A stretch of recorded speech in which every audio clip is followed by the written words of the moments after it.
What's up, my ninjas? Strident here, and I'm back with a review for the DC animated universe film Justice League Doom. I just saw it the other day, and it was actually, it was entertaining. It was a pretty good movie.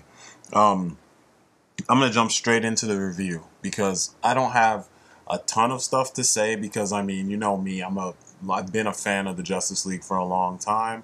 I love the series. I love seeing them all get back together, but I have some gripes. And since the DCAU is so well done for the most part, I can't spend too much time pointing out how good things are because they've already hit that precipice, and now I have to focus on the things that they didn't do right. Okay?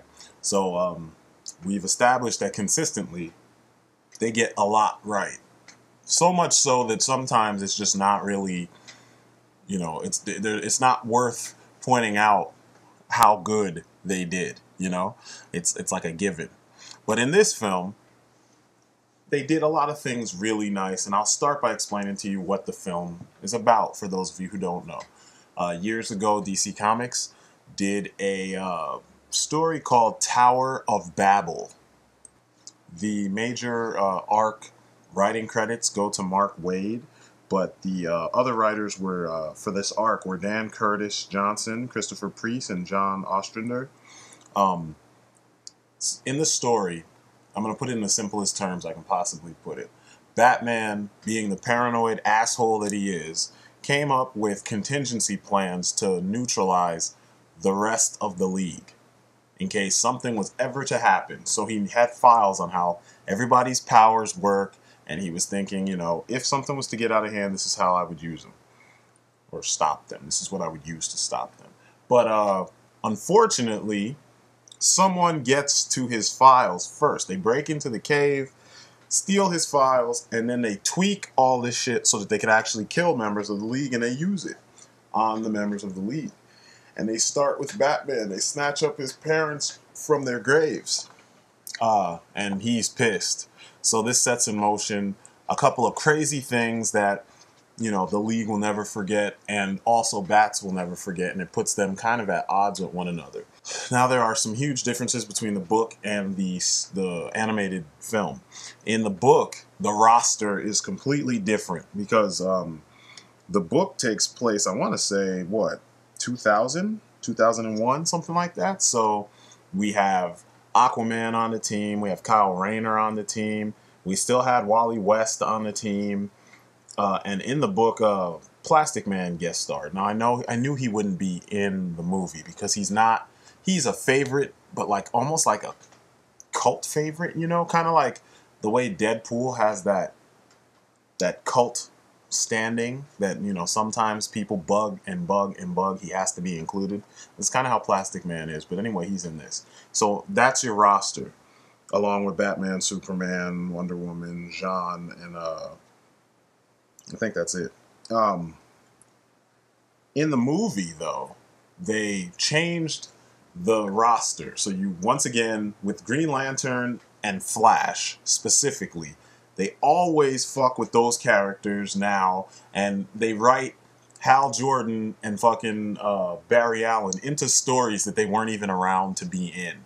Hal Jordan was off doing other shit. He probably was he was Spectre around this time. So it's kind of weird that they did that instead of just writing them into it. Now, I won't complain completely because the version of Hal Jordan that's in this is, what's his name? Nathan Fillion. Now, between him and Christopher Maloney, that was his voice in the animated Green Lantern film, I can deal with it. If those two people play Hal Jordan, then I like Hal Jordan. So we got Nathan Fillion. I dig it. They also fixed the way Hal Jordan used his powers. He wasn't making super technologically brilliant constructs like they've started doing since Blackest Night.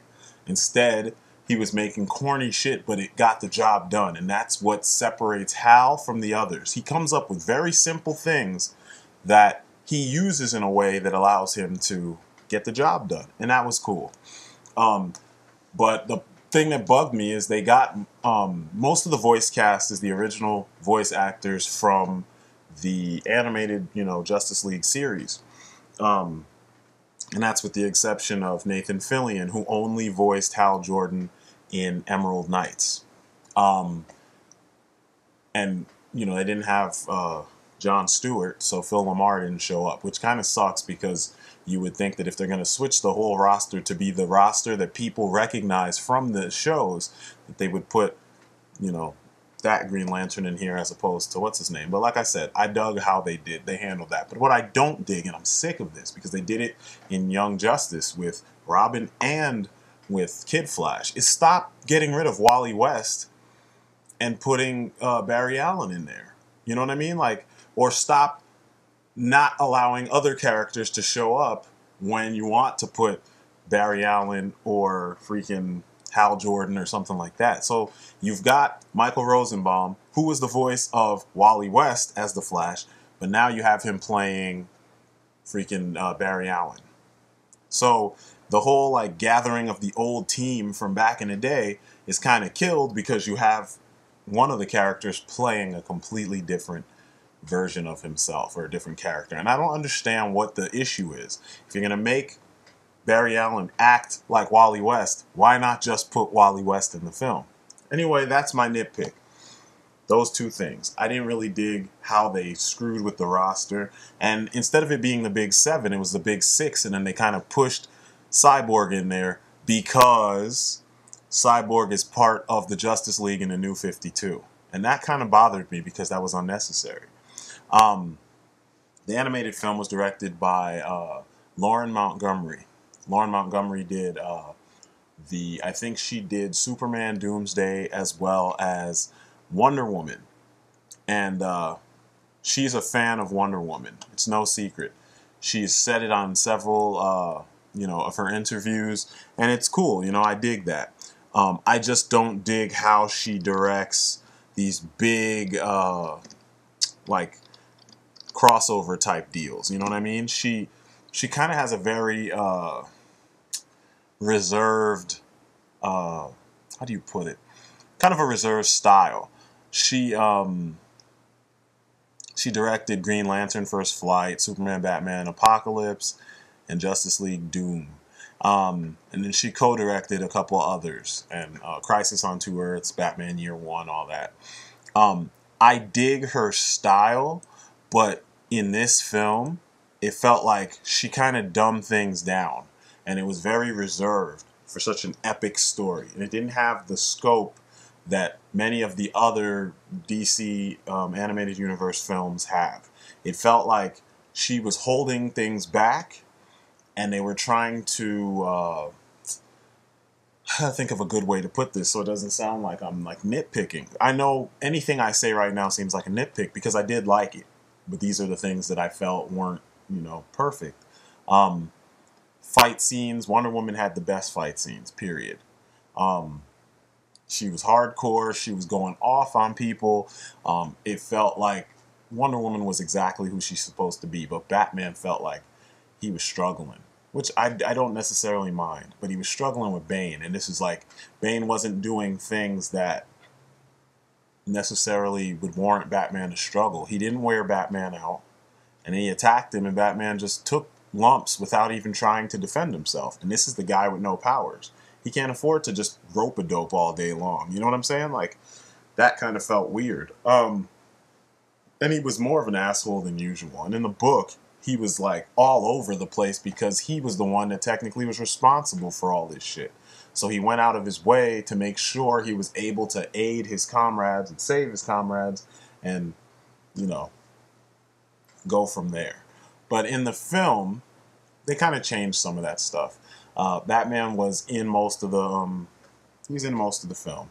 He didn't play the part that he played in the book as, hardcore and as actively. He was kind of on the comlink telling everybody what they needed to do, whereas in the book he was racing to each person to try and help him out. And the people who he couldn't get to, he got on the comlink, told them what they needed to do, and then they did it. They changed some of his contingency plans. Superman, in the book, Batman used synthetic red kryptonite on Superman, and it made his powers kind of go out of whack, and his skin was invisible or see-through, transparent, whatever. he did something to, let me see, Green Lantern. Because Green Lantern was Kyle Rayner, Rayner needs to be able to see in order to imagine what he's going to make, what his constructs are going to be. But because you had Hal Jordan, they kind of dumbed it down, so they made him doubt himself. And he doubted himself because he thought he killed a girl who looked like Carol Ferris, who is Sapphire, who he's already let down in a sense because she's already a villain now, because of issues in the relationships that they had. It was just weird, Trying to think. Flash. Batman beat the Flash, or his idea to beat the Flash was to give him epilepsy, essentially. So dude was having a seizure at light speed. In the, animated film, it was like Saw. Mirror Master created a trap that had other traps attached to it, and Flash had to do certain things to do what he had to do. And it kind of felt like the solution killed the person who he was trying to save. So yeah, there were little things, and I know I'm nitpicking. Also, the team, they came up with a team, which was like a revamped Legion of Doom, essentially. And they didn't really seem like they were, I don't know, they just didn't really seem like they were that badass or that tough to really beat the characters that they were summoned to fight. So you're going through the motions, kind of watching a dumbed down version of the Legion of Doom that was in the Justice League Unlimited, which was bigger. They were more of an active threat, even though they didn't have the headlining villains that this movie had. So it kind of felt like, these guys are going to get their asses throttled because they weren't even that hardcore. I mean, even in comparison to Crisis on Two Earths with the Crime Syndicate. The Crime Syndicate actually could do some damage. This team that they created didn't really seem like they were that, that big of a deal, and that's my opinion. But in the end, though, you still get an entertaining little romp, and you get to see what, Batman had up his sleeve, or cartoon version of Batman had up his sleeve to beat the League if ever the need was to arise. And, that's kind of nice. And you also get to see how Batman is like, how they have him as the ultimate loner. So in this story, you get to see that to the nth degree, because he's kind of like, there was a reason why I did this. And if you don't understand it, then screw you. I don't need to even be here. And, he doesn't apologize for what he did. He thinks it's right. I don't know. It was like, wow, okay. So, some dramatic stuff going on with Batman. Once again, he was the center of attention. And I mean, he was in the story. So that's cool. It was interesting how they switched up Batman's contingency plan to beat Superman, because it involved the kryptonite bullet. And we've seen this before. And we've seen it with the same person who administered the kryptonite bullet. Administer, quote unquote, the kryptonite bullet. So I don't know. It was interesting, and I enjoyed watching it.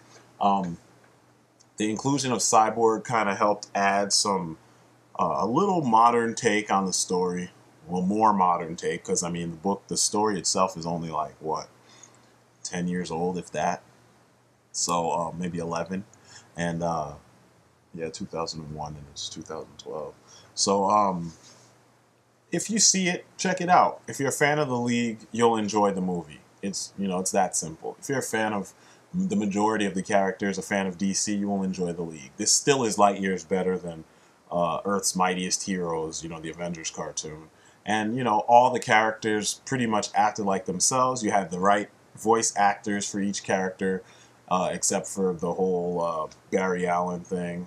But, if you don't mind that, you get past that, you have an interesting movie. The art style is actually pretty nice, kind of reminiscent of Crisis on Two Earths. So, overall, I say check it out. It's definitely not the strongest of the DC animated films, but it is a good film. It's definitely, it's up there. It's a little bit more cohesive than Batman, Superman, what was that one? Public Enemies. It's way less epic than Crisis on Two Earths. Now, on another note, it is the final film written by Dwayne McDuffie. Now, there are a lot of cool character moments, which was something that Dwayne McDuffie was definitely a master of. So it's one of those things that we should all pay attention to.